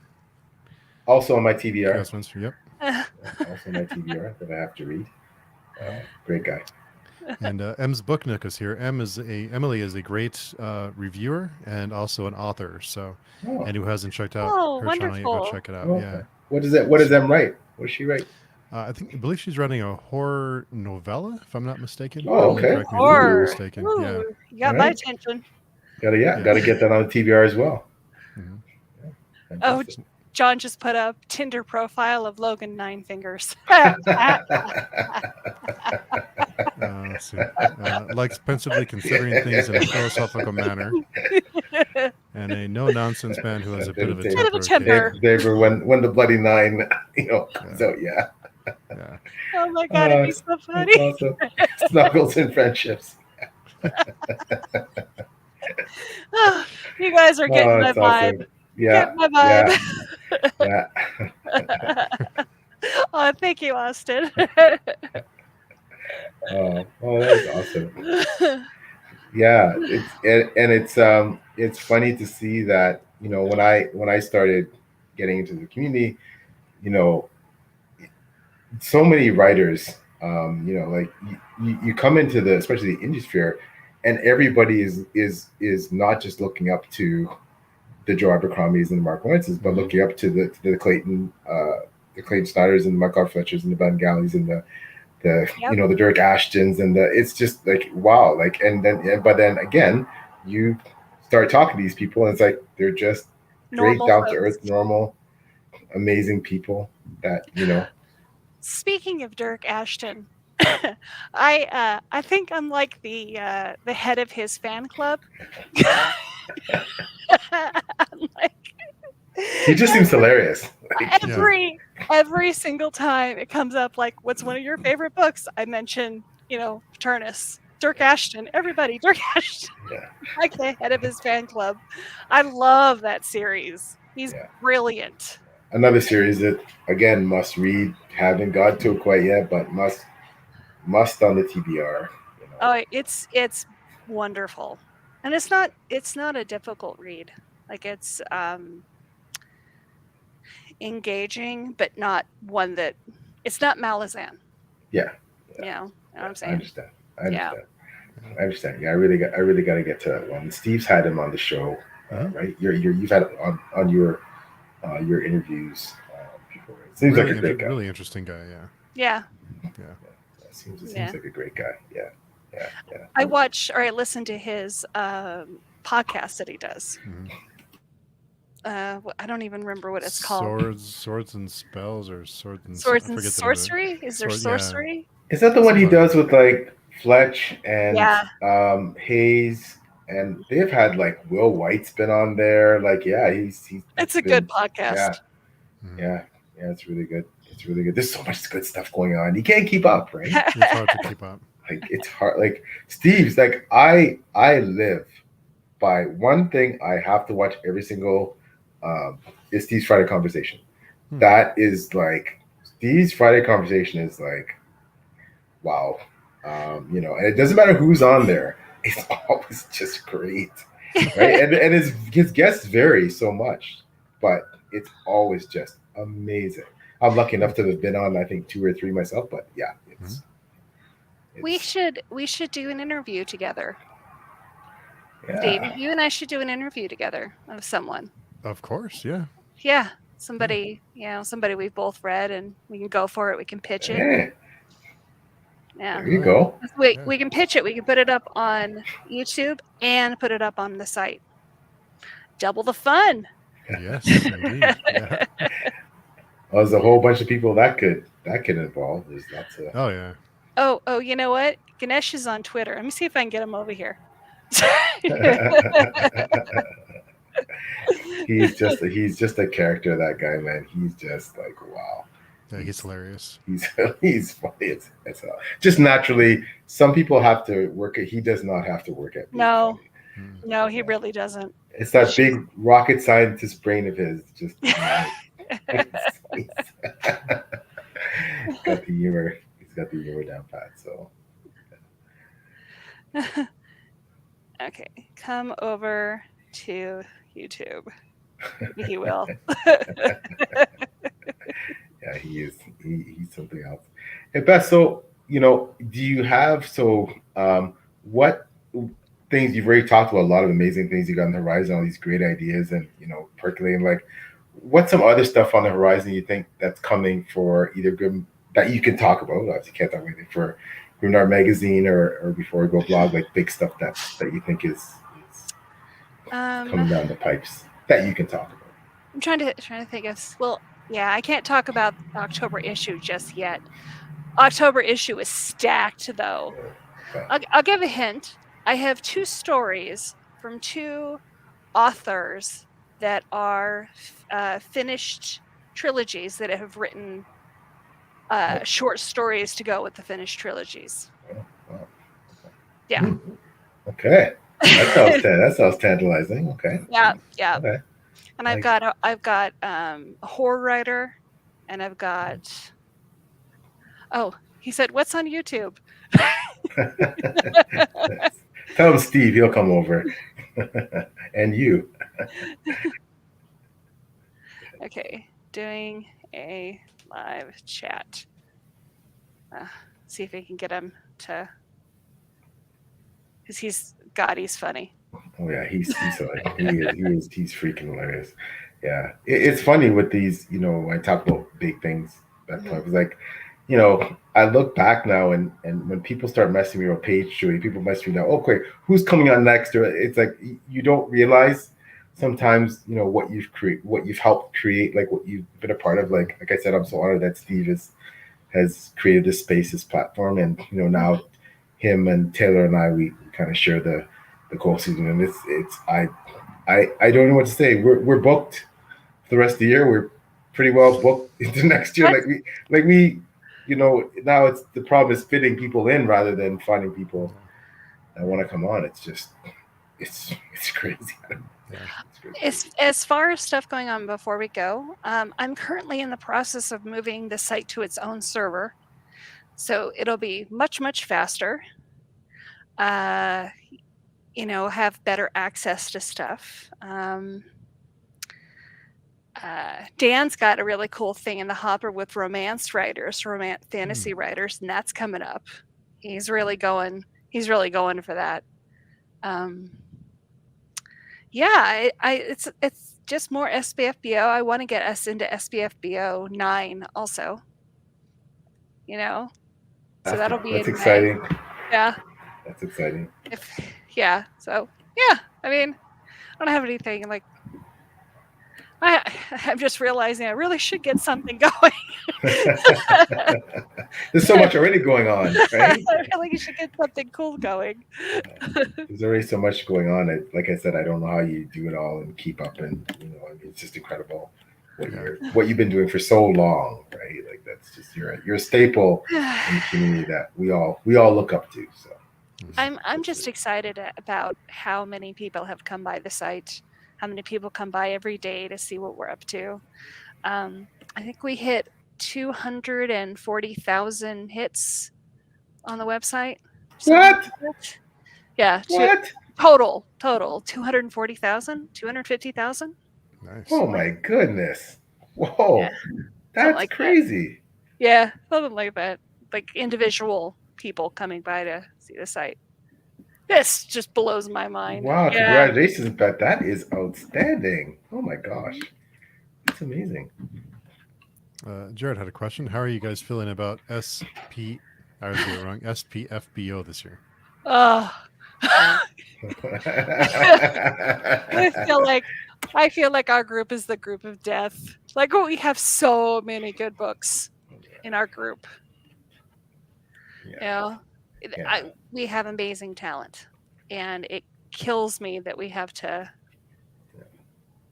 excise everything but one. That's the nature of the contest. Yeah. It's I think with SPFBO this year being a judge and watching Beth and the veterans like Jason Aycock and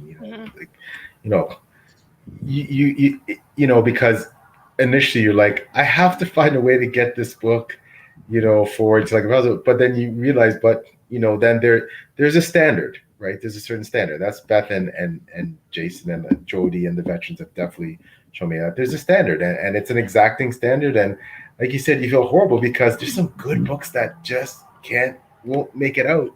And it's not that they're not great books. It's just that judged against this other book, but I'll tell you, one thing that we do on our site is we try to write really good reviews, because in every single book there is something to love. There's something to talk about that's positive. And so if a book is not working for us, it's going to work for other people. So let's talk about that. Yeah. John's comment, if I may, Steve, SPFBO was great. Even if my book was short-lived, it definitely propelled me so much farther. I would have guessed. That's exactly it. And John, you know what? I'm sure your book was fantastic on my TBR. It was You a know, great review too. yeah. I remember the review for that. Really good review for that. Yeah, great review. And you know what? There's a lot of great books that get cut in the first round, the semifinal round. But Ryan Cahill's, who won the Stabby, his book did make it to the semis. It's not. Yeah. It's also dependent upon which group you get, and there's not much to be done about that. I have a really big group because I wanted a lot of different voices. I don't want to just have, one person, two people, three people who are very specific in what they like. I wanted for us to have more voices. And so, still everything's got to go except one. It just kills me. It just kills me. So many good books. Joe says yes, but that was like, oh my God, I don't envy any of your judges. Yes. It's tough. It's tough knowing that, as Beth said, not everything will advance, and not just that, but even though you give that endorsing review, which we all try to do, that if the book is a book that we endorse, you try and give that positive feedback. Positive feedback 80% and critique 20%. You still, inside you worry that, okay, well, will someone still think it's not cuts the mustard because it hasn't advanced? And that's just not the case, right? That's not. Yeah. It's not about winning this contest. It's about the journey, and it's about getting your book out there, because it's 300 different books you have to go against, and the odds of winning are very small. But it's not about winning.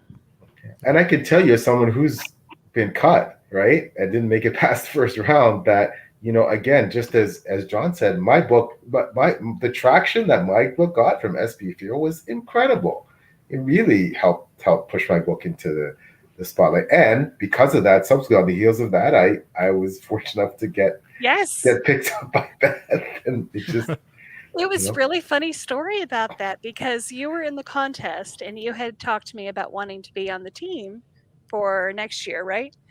Or I don't remember. Was it on the team? And then, can you guys hear me okay? Yeah. Okay. Yeah, next year. Yeah, and I said, well, we can't really talk about that because we haven't, addressed your book yet and stuff. And then that day, I had nothing to do with that. It just happened to be timing. I'm like, okay, well, yes, absolutely. You could be on. Yeah, it's the best. I think the best cut that ever got. Right? So, yeah. You know what I mean? And I just want to say, as an author and now as a judge, that yes, of course you'll be disappointed, and yes, you're going to feel that okay, well, I didn't measure up, or and you compare yourself to others, and I was in the blog of that. Yes. In that blog, we had Rob Hayes, Ben Galley, Clayton Snyder. And those are just some of the authors. I mean, there's other great authors that maybe aren't as well known, but there were great. Yeah. There were a lot of great books. Like, I mean, I looked at my group. I was like, there's absolutely no way. And people, I had friends who were saying, oh, your book has a really good chance to advance to get to something. I was like, no. Look at the people in, maybe if they weren't there, but I might. But look at the people that are in my blog. But the thing is, what I love, and Beth will attest, because obviously someone who's been involved with it from near the beginning and it's got a lot more experience than me, that there's always going to be a surprise book that nobody's really talking about, that just comes out of nowhere. We call it the dark horse. It's the dark horse. Yeah. There might be a dark horse. Just saying. For this year, there may be a dark horse. Yes, last year was rough because I had read all three of the books that got to the semifinals for our group, and it was just it was impossible to pick between them. It was, I loved all three books. Yeah. But the caliber is just, every year I honestly believe the caliber just keeps, if it's possible, because you look at the previous year, go, oh my gosh, you can't get any better, and then you read, and it's just the caliber has just gotten just so high, and the and a lot of authors are going to, they're gonna really, their careers are really gonna be propelled forward by virtue of entering, right? You know what I mean? Like it's and meeting people. From what I understand, there's an SPFBO like authors group or whatever. You can sit there and chat with other authors and make connections, and it's about the journey for sure. Yeah. And Austin had a great comment. These comments really are what makes everything worth it. It says, "Thank you all very much for the chat and for the vibes. I'm having a better day thanks to you all." Great time. Oh, thank you, Austin. That's wonderful. John said Luke's review was fantastic and got other reviewers requesting my book. Absolutely. That's what it's about. And Jared says Steve helped talk me into submitting to SPFBO. It was very high anxiety. Yeah, it's scary. Putting yourself out there is scary. Yeah, it is really scary. And you know, I got through SPFBO largely because I was in a group of incredible friends and authors. You know, amongst them Holly Tinsley, Tim Hardy, Krista Matar, Bjorn Larson, you know, Sean Crow, like a bunch of, you know, really amazing authors and people, right? And they got, and as some of us made it to one round and got cut, and some kid dancing, you know, it just, you know, the camaraderie and the ability to commiserate and celebrate each other's triumphs and cry on each other's shoulder when things didn't, or you got a bad review or you got cut or things didn't go well, you know, that's you can't put a price on that, right? And as Beth said, it's all about those relationships that you form long after that will, you know, long after SPFO is done, long after your book's out of there, you know, and there's only one winner, you know, there's only one winner, you know, and believe me, the top 10 books are all amazing books. Every single one of them is good. And one way or another, you know, it might not be your cup of tea, but it's a good book. You know? Yeah, definitely a good book. Yeah. So. These always, the time always flies when we're doing these, but oh my gosh, it's the time. Oh wow. But you know, we want to respect your time. But I always like to ask this question of all of our guests because I think you learn a lot about them. Is what was your first job and what did you learn from that experience? My first job, well, I slung chicken. I was a chicken slinger. What did that entail? Or do we want to know? I worked at a place called Farm Basket, and it was a fried chicken restaurant. And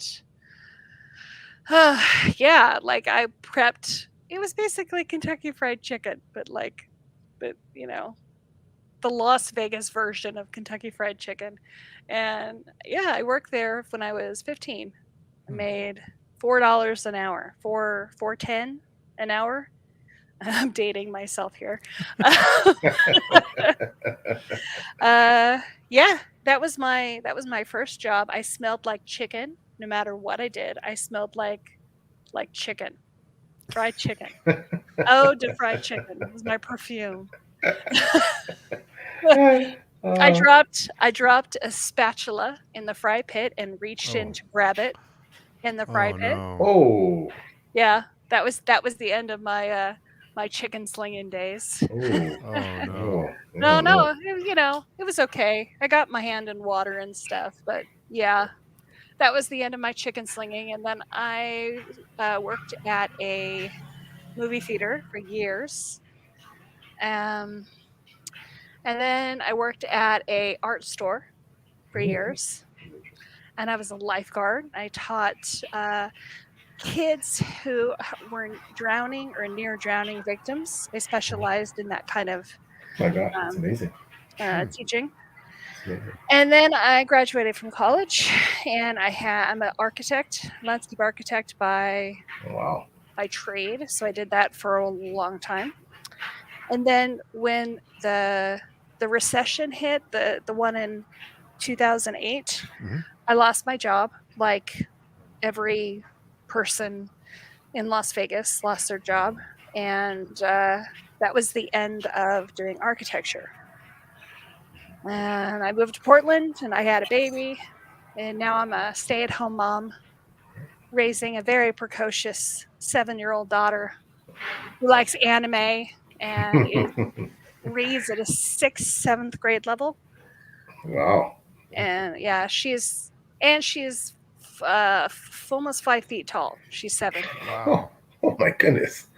Wow. Yeah, she comes tall stock. I'm 6 foot. And my husband's 6'4". Oh wow. Yeah, wow. Yeah. Oh. Yeah. So my husband's an engineer, and I stay home and I take care of my parents. And my mother has polio. Sorry.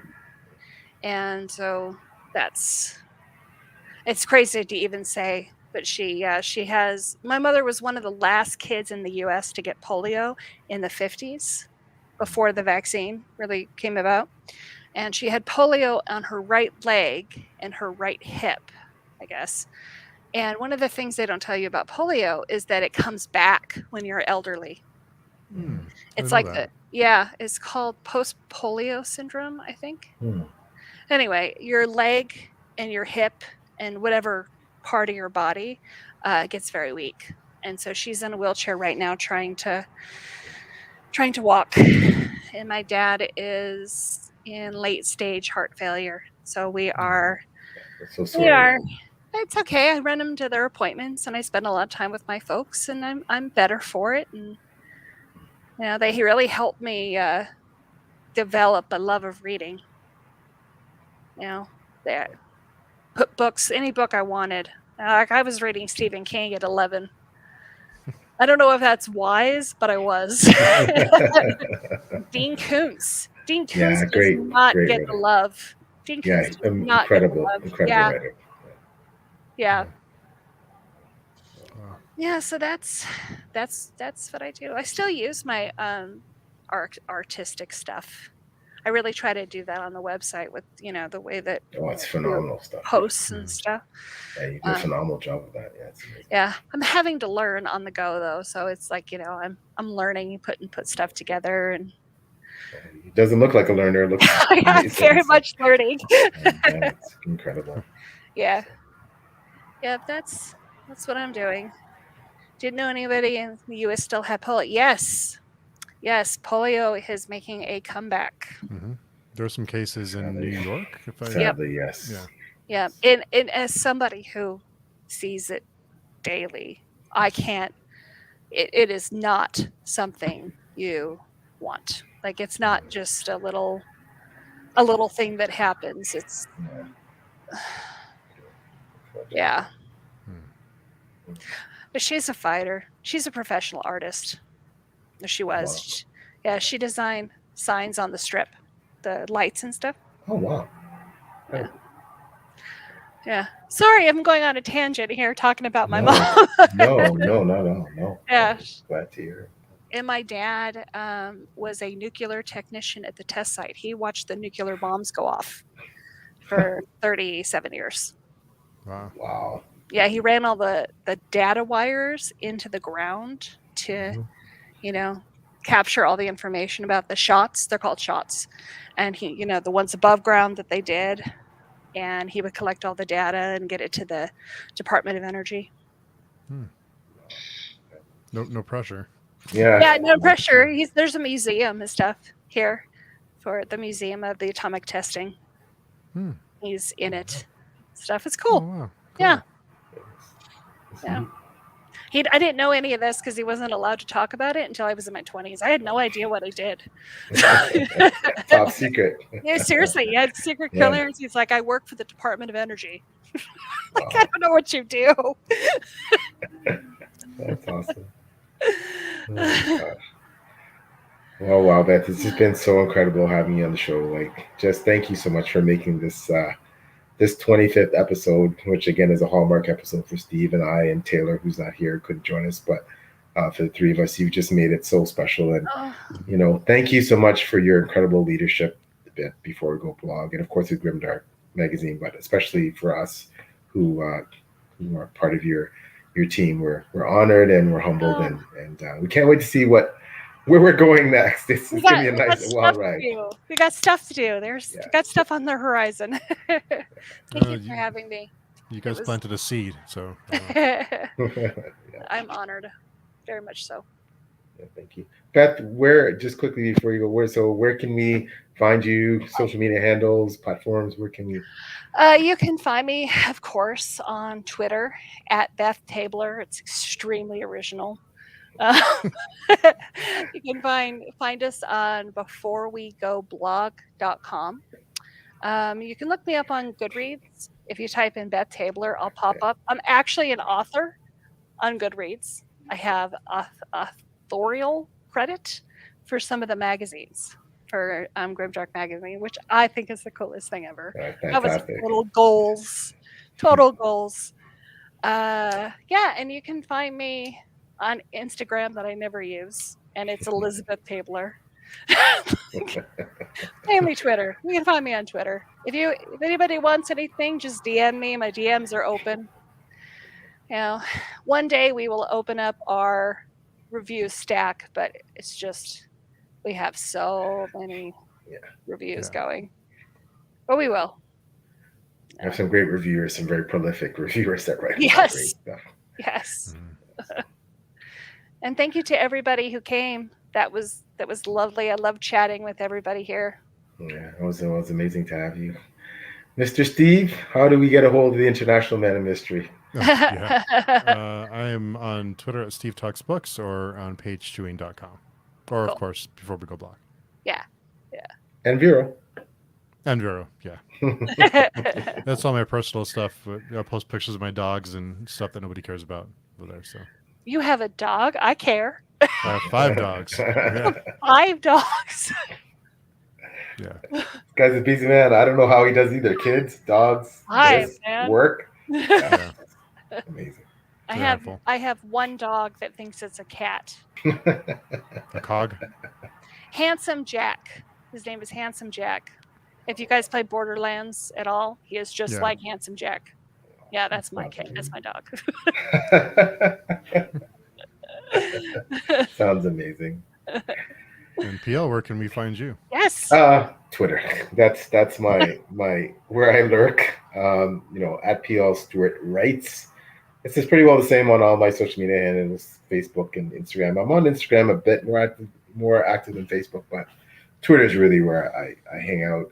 Websites, www.plstuart.com. That's where you find about the books, the Drowned Kingdom saga, and all that fine stuff.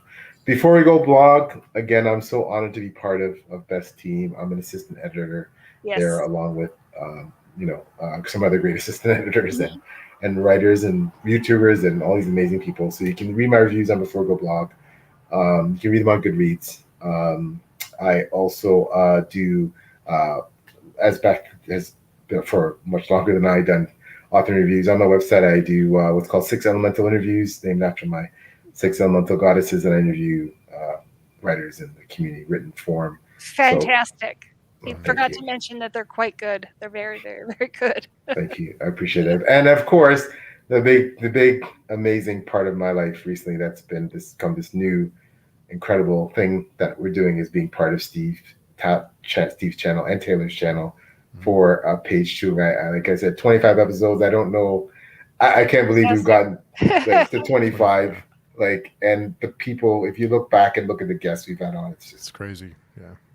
It's just totally. Steve and I and Taylor, we have a chat group, and it's just like, I don't know. I don't know. But and we have so many more plans. So keep watching Page Chewing. It's I think it's becoming one of those kind of places to be, to find out, to see these creatives, and it's all about featuring them and getting people to know them and their writing and all about them, and they're fabulous people. So check it out. Steve's channel. And Taylor's channel. And Taylor's channel. Steve's channel's Taylor's channel, and they have everything bookmarked so that And the big highlight for me, of course, is working with Steve and Taylor, because they're just incredible. Mm-hmm. I agree.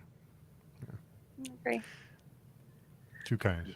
Well, thank you everybody for coming by, and of course, Beth, thank you for taking the time. And PL, it's always a My pleasure. pleasure. How much fun was that, guys? How much fun That was was that? amazing. Thank you so much. It was a blast. So thanks, everyone. I hope you all have a great week coming up. We'll Yes. talk to everyone soon. Thank you. Bye-bye.